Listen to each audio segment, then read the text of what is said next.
Salut! Dans cette vidéo, nous allons installer Kaspersky Plus sur Windows. Méthode également valable pour Mac. Donc, pour obtenir la licence, vous pouvez la commander directement ici sur ce site, lien dans la description. J'ai déjà commandé et j'ai reçu ma clé là. Donc, ce que je vais faire, on va d'abord télécharger Kaspersky Plus. Dans le guide, il y a plusieurs éléments. Installation, renouvellement, etc. Mais ce qui nous intéresse, c'est la nouvelle installation. Donc, on va cliquer sur le lien de téléchargement de Kaspersky Plus. Bon, il faut noter que toutes les étapes qu'on voit dans cette vidéo sont déjà décrites ici. Donc, vous pouvez la suivre ici en jetant. Mais continuons avec la vidéo. On va télécharger Kaspersky Plus ici. Et cliquer pour l'installer.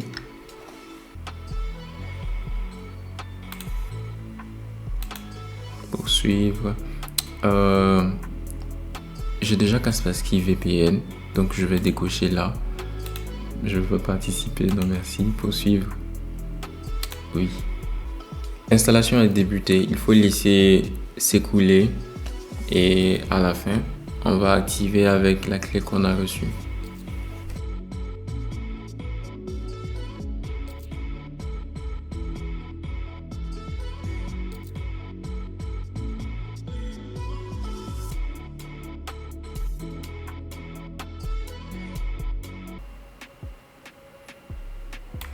Kaspersky Plus a été installé. Normalement, logiquement, il s'ouvre automatiquement. Chez moi, ça n'a pas été le cas, donc je l'ouvre manuellement.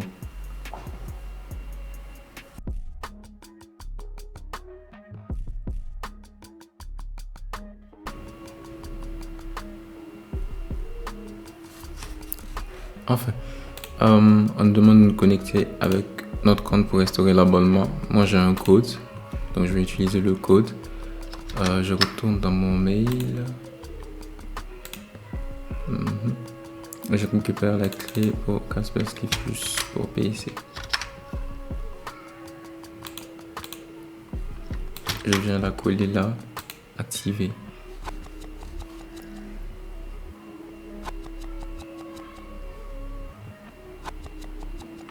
Oui, se connecter. Là, les clés Kaspersky ne peuvent pas être utilisées indépendamment d'un compte.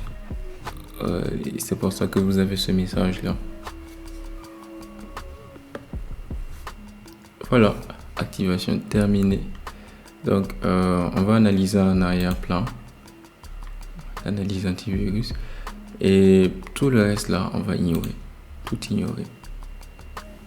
C'est bon, et on nous suggère d'activer une extension Chrome pour la sécurité sur Internet, ce que je vais faire. Enfin, ça peut être une extension pour un navigateur différent, tout dépend du navigateur sur lequel vous êtes.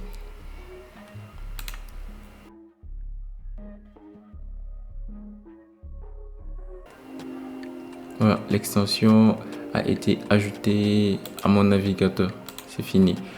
Donc Kaspersky Plus est installé avec succès. Il a été activé avec succès également. Vous pouvez vérifier l'état de l'activation, le nombre de jours restants dans cette section-là. Autre chose à noter, si vous voulez changer d'appareil, vous venez là, vous cliquez pour vous déconnecter du compte. Et sur le nouvel appareil, vous reprenez le processus qui a été fait ici pour avoir une nouvelle installation. Donc, je vous invite à explorer, à voir les différentes fonctionnalités. Dans la partie sécurité, on a les analyses, mise à jour de base de données, pare-feu. Voilà, et une option intéressante, le contrôle des maisons connectées, notamment voir votre Wi-Fi, le nombre d'appareils connectés, etc. Mettre des règles de connexion ou déconnecter des personnes intrus ou indésirables. La partie des performances, il y a des outils pour vous aider à accélérer l'ordinateur si votre ordi ralentit à des moments, pour gérer vos fichiers, supprimer les fichiers lourds, les doublons, et aussi des outils pour la santé de votre disque dur, des outils de confidentialité. Parlant des outils de confidentialité, il y a Kaspersky VPN qui est déjà installé chez moi. Je vais cliquer utiliser. Je peux l'ouvrir à partir de mes raccourcis aussi.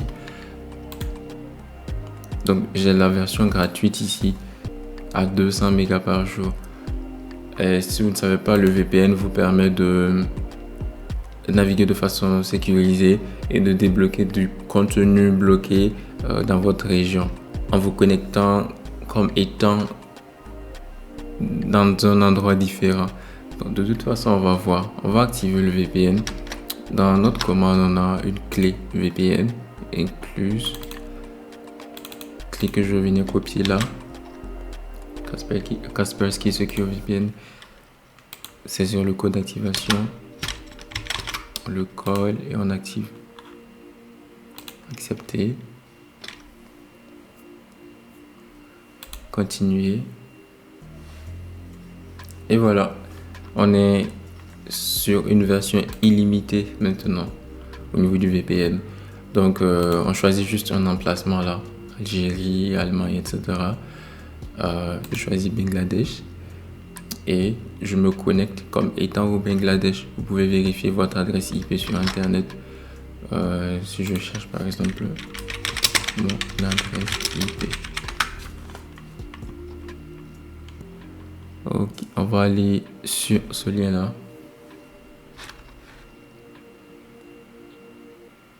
Voilà, Bangladesh, région Dhaka, City Dhaka, agree.